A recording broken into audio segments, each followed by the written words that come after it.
Well, hello there. Welcome to the Olive Drab Alliance. We're just out in the outdoors today enjoying some of this beautiful weather. It sure is a nice day today, but you know what they say about the weather in the Midwest. If you don't like it, wait a few minutes. It'll change. A nice day like today could turn into a severe weather situation really quick. Actually, today they are calling for some severe weather later on. It's hard to believe with the birds chirping and the sun shining how it is. So what do you do if you're out in the woods? You're miles from civilization and severe weather comes your way. We're going to talk about that and more today. We're also going to go over 3 essential items that you're not going to want to leave home without if you live and go adventuring in Tornado Alley. Stick around, should be a good one. So let's go over the most obvious thing first. The most obvious way to help yourself in an extreme weather situation while you're in the outdoors is to not be in the outdoors during an extreme weather situation, right? Check the weather before you leave home. Make sure you know what the forecast is. I know the weathermen hardly ever get it right, but you know, they do a better job than I do. So check the weather before you leave home. If it looks like it's going to be severe weather, possible tornadoes, things of that nature, plan accordingly. Either do a short little trip before the weather hits, or don't go. You don't want to be stuck out here in the woods when a tornado comes along. Now, I don't know how many of you have ever been through a real tornado. I've been through a couple. Trust me, it's not fun. Now, tornadoes are extremely destructive, and they destroy things 2 ways. One, very high winds. And that's not even the most destructive part of a tornado. What really causes the damage is all the debris a tornado can pick up and fling around. You're talking trees, houses, rocks, cars, trucks. Or a tornado just picks up everything and flings it, and that stuff causes destruction. So in a tornado, you've got 2 goals. 1, don't get hit by debris. And 2, don't become debris. Now, it's pretty common knowledge. Most people know that the best thing you can do in a tornado is to seek shelter, preferably in a basement. Out here in the woods, there ain't any basements. Now, what a good shelter will provide you is protection from flying debris. Now, if your shelter isn't sturdy, think about the 3 little pigs. You know, one made his house out of straw, one made his house out of sticks, one made his house out of bricks. If your shelter's not sturdy, your shelter's just going to become more debris. Now, it's easy to say out here in the woods, there's no shelter, at least none sufficient to survive through a good tornado. But sometimes there is. Sometimes there are caves. Sometimes there's rock outcroppings. Sometimes there's ravines you can get into. But the rule of thumb is you want to get to the lowest ground possible, whether it's just a depression or a ditch. You got to look at being in a tornado like being in combat, in a firefight. What are you going to do there? You're going to want to get into a foxhole. You're going to want to get into a trench. You're going to want to get behind something really sturdy, or better yet, have something over your head that's really sturdy too, to protect yourself from shrapnel, bullets, explosions, things like that. Use that same mindset in a tornado because, I mean, take your pick. With these trees flying through the air, rocks, cars, anything that gets in the path of this tornado is going to become a projectile. And you need to protect yourself from those projectiles. Look around. This area here is thick with trees. There's logs in the river. There's logs on the ground. All of these things can become potentially hazardous. So I've got a couple choices. I can try to get away from all these trees, but now you're out in the open, and that's no good either. So the situation will dictate your actions. You want to stay away from things that can potentially become harmful debris, but you don't want to put yourself out in the open where there's no protection, no shelter. So in a situation where there's no sturdy shelter around, you're in the woods, you're in the wilderness, what have you, tornadoes coming your way, maybe you can even see it. You're definitely going to be able to hear it if it's nearby. And it's true what they say, sometimes they do sound like a freight train, but they also can sound like an airplane, like an old propeller airplane. What are you going to do? You need to find shelter immediately. There's none available. Get to the lowest ground you can, whether it's a depression, whether it's a hole or a ditch. If there's some man-made like culverts or things around, maybe there's some creeks, maybe there's some rivers with culverts leading into them, get into that culvert.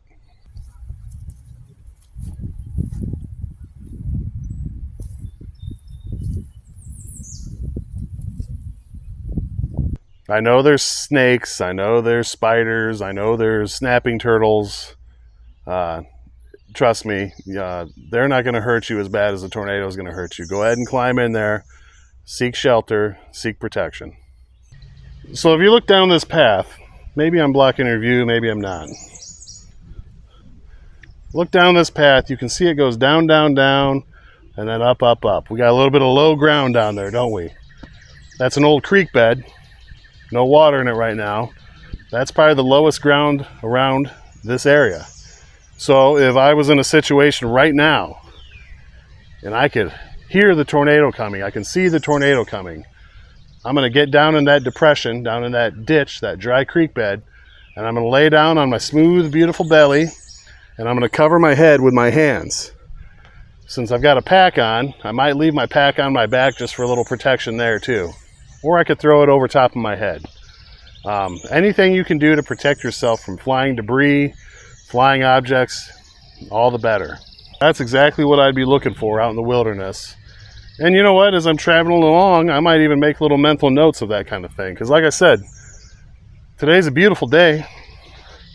I've only been out here for a few minutes just filming this YouTube video, but I can already see some dark clouds moving in. They're moving in fast. Extreme weather can approach extremely fast, so make little mental notes along your travels of places that you might be able to use as extreme weather shelter along your way.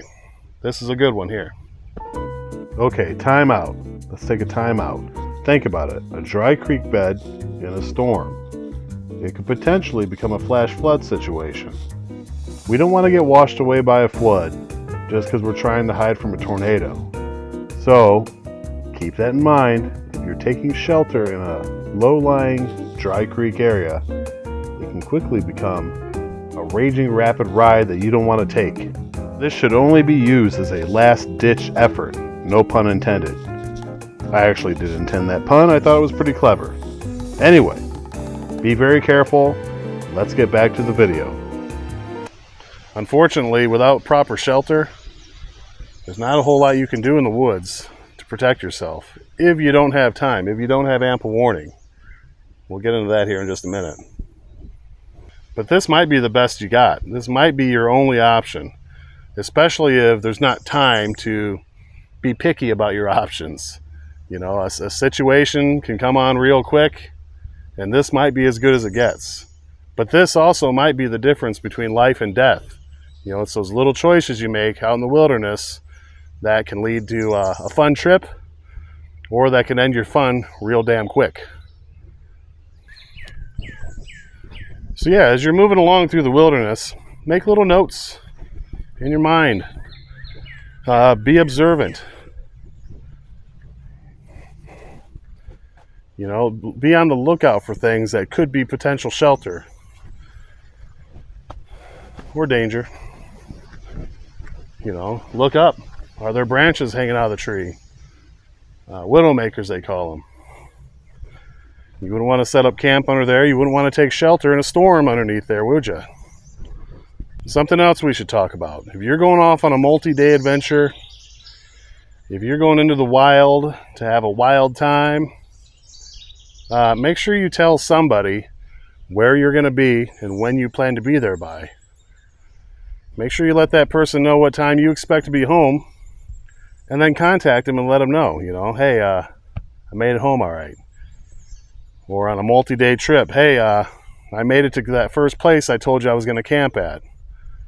Or maybe, I ran into some unexpected obstacles. I'm camping here for the night. If you're able to communicate with someone. But definitely let somebody know where you plan to be, when you plan to be there by. That way, if there's an emergency, if there's extreme weather, they'll know where to look for the body.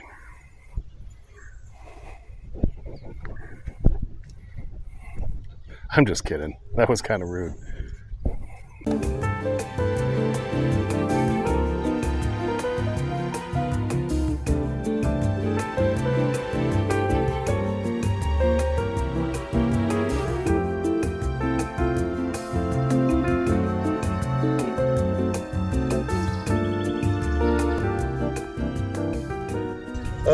Civilization. We made it.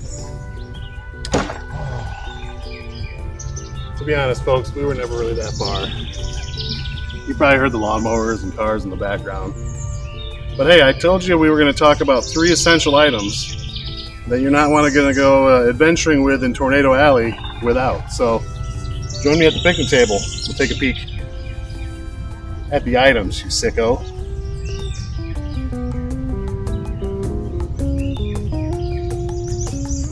Okay, so 3 items you're not going to want to leave home without if you're off adventuring in Tornado Alley.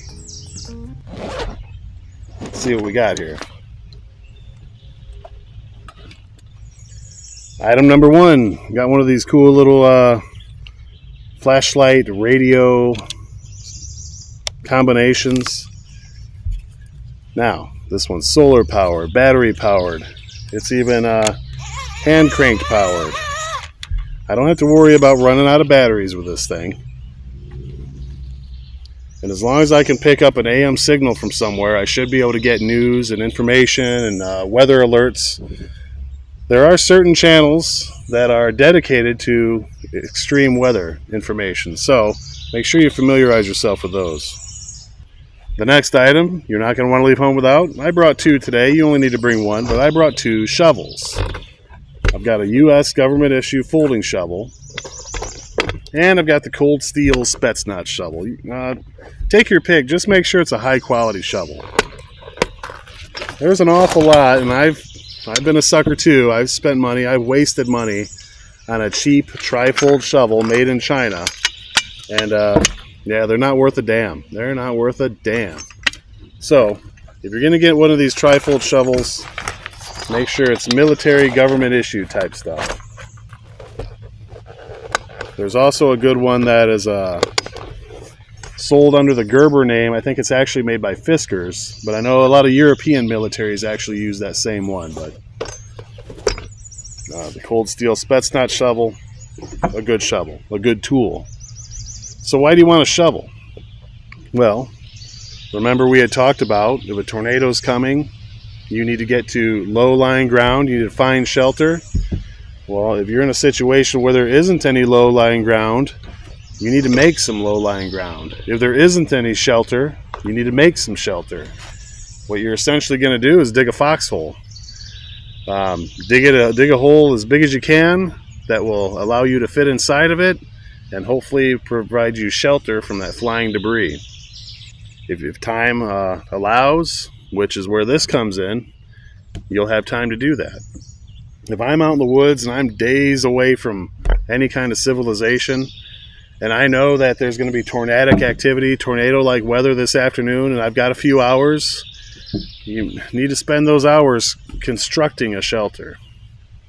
So let's say I'm out in the wilderness, I'm days away from any kind of civilization. There are no man-made structures out here. There's no shelter.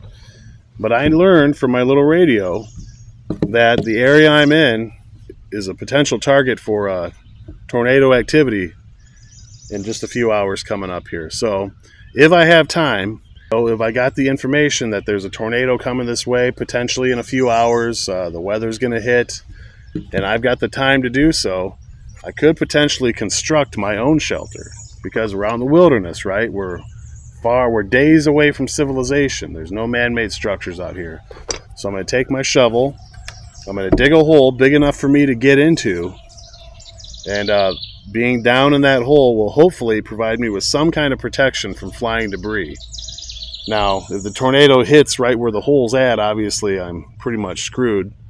But, like I said, a tornado creates a wide path of destruction because of so much debris. So that foxhole, that fighting position I'm going to dig, is going to do the same thing with a tornado as it's going to do for me in combat. It's going to protect me from flying projectiles. Object number 3 that you're not going to want to leave home without is a bow saw or some kind of folding saw. If I get a weather alert and I learn that I'm in an area that could be hit by tornadoes here in a few hours, and I look to the sky and things aren't looking good, I've got time to dig a hole. If I'm really lucky, I might have time to saw up some logs and place over that hole to protect me from the overhead flying debris that could come crashing down on me. Now, an open area like this, obviously I'm in civilization, but I'm not going to want to be underneath any trees with big branches that could come crashing down on me. If I could find a little bit of an open area away from the trees, good. If you can't, you got to work with what you got. Maybe the soil where you're at is too rocky to dig through. Then you're going to have to make a shelter out of rocks. But if you've got the time, you've got the warning, you've got the heads up, you can go ahead and construct some kind of shelter that'll protect you from the flying debris of a tornado. Go ahead and do it. If the tornado never comes, did you really waste your time? No. Because it's better to have it and not need it than to need it and not have it, right?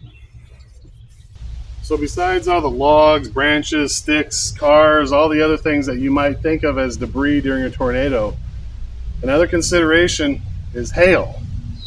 I'm going to show you a picture of some hail that my buddy Wayne just took the other day down in Missouri. This photo was taken late May of 2024 by my buddy Wayne down in southern Missouri. Look at that thing. That's a piece of hail. Hail is just ice that falls from high altitude. By the time it hits Earth, it's moving at terminal velocity.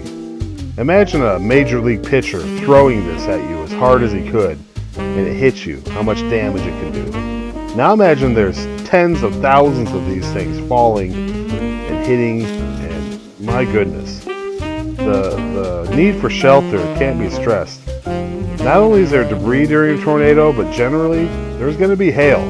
They're not always going to be this big, but there's going to be hail. You need to take shelter, make shelter, or find shelter. Now, right before a tornado, there might be some hail. That could be a warning sign for you. Also, you might notice that the sky looks green. All the air around you kind of has this greenish, calm feel to it. And then you might get some hail. And then listen, if you hear that freight train or that old propeller airplane, yeah, it's coming. There's a tornado very nearby. So pay attention to the signs. Let's do a real quick review. 1. Know the weather forecast before you leave home. 2. Let someone know where you're going to be and when you plan to be there by. If you get there on time, let them know you made it. If you were delayed, let them know you're a little behind and where you're at now. 3. Pay attention to your environment along your travels. Make a mental note of anything that could potentially be survival during severe weather. A cave, a steel culvert, a ravine. Next step, stay up to date on the weather. Have a little radio with you so if the skies start to darken and look ominous, you could tune in, find out what's really going on. Have the tools you need to construct a shelter that could help you survive an extreme weather event. Now, that's not the same as a survival shelter. Think less lean-to, more foxhole. And lastly, be prepared for your environment to change. That dry creek bed I was in, maybe now it's a raging river. This clear path behind me, now it's covered with downed trees. That hillside, maybe it gave way and crumbled and turned into a mudslide. So be prepared for things to look a little different after a tornado than they did before the tornado. So I want to thank my buddy Mark. He's the one who came up with the idea for this video. I thought it was a fantastic idea. I can't wait to see some of the big YouTube channels who watch the little YouTube channels take this idea and run with it. For everyone else, I want to thank you for watching the video. If you enjoyed it, give it a thumbs up. If you've got anything you want to add or any experiences you've had with extreme weather, especially if it was out in the wilderness, leave a comment. I'd love to hear from you. If you haven't already done so, hit the subscribe button too. You don't want to miss anything that we're going to be working on in the future. So anyway, I'll see you all down the trail somewhere. Until then, have a great day.